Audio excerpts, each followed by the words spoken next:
जय गजानन. रसिक हो नमस्कार. गीतांजली विविधन या संचातर्फे मी दीपक खरे आपल्या सर्वांचे मनापासून स्वागत करतो. आज चैत्र पौर्णिमेला आपण हनुमान जन्मोत्सव साजरा करत असतो. परम श्रीराम भक्त हनुमानाचा उल्लेख केल्याशिवाय रामायण पूर्णच होऊ शकत नाही. इतके महत्त्वाचे स्थान या परमभक्ताचे प्रभू श्रीरामाच्या जीवनात आहे. अशा या चिरंजीव असलेल्या हनुमानाच्या चरणी पुढील गीताच्या माध्यमाने नमन करूया. हे गाणे श्रीमती माई खरे यांनी लिहिले व ते राग भीम पलासमध्ये निबद्ध केले आहे.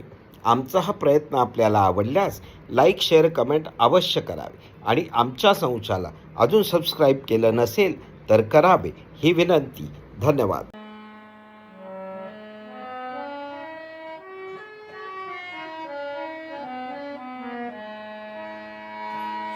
नमन तुला